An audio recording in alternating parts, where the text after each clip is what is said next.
Welcome back to the Sports Wrap, joined now once again by Yanni Caracas. And Yanni, what a tough game for URI, borderline heartbreaker, if I may. First of all, take us into the scene there. What was it like down the stretch, and really what went wrong for the Rams?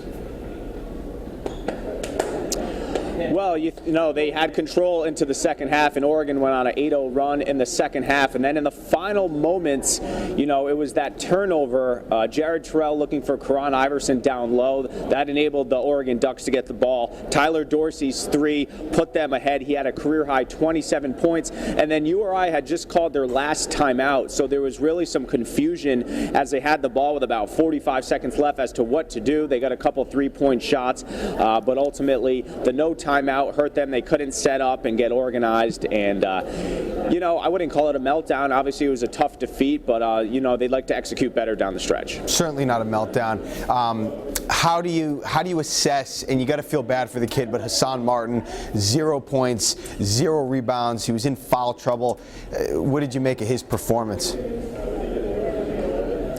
Yeah, that was tough. I mean, he had 2 fouls in what seemed like the first 2 minutes of the game, sat most of the first half, got an early third foul. He just wasn't able to stay on the floor because of fouls, and he's a kid who really set the tone against Creighton, shows so much toughness, and Oregon was so aggressive getting to the hoop, and if Hassan Martin's there with his toughness and his shot blocking ability, I think that would have been a little bit different, so that obviously hurt him.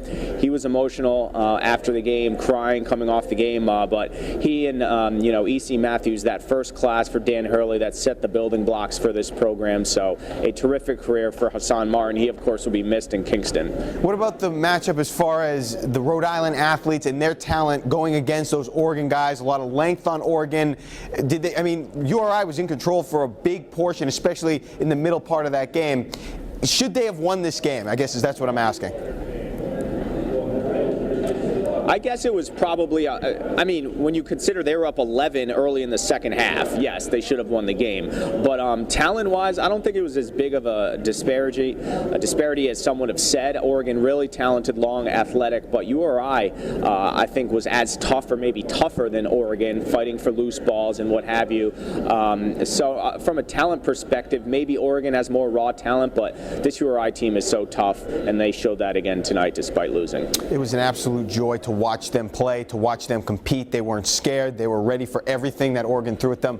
Before we let you go, Yanni, I mean, what does this run mean for the program, mean for Dan Hurley, mean for this state after getting, you know, they hadn't been in the tournament this century, and they get there, they win a game. What does all of it mean?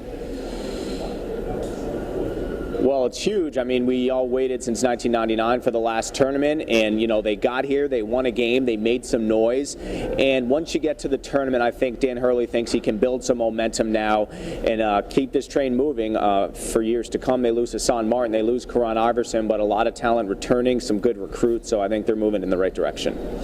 Yanni Caracas from Sacramento, California, reporting after a URI 3-point loss to the University of Oregon. Yanni, thanks very much.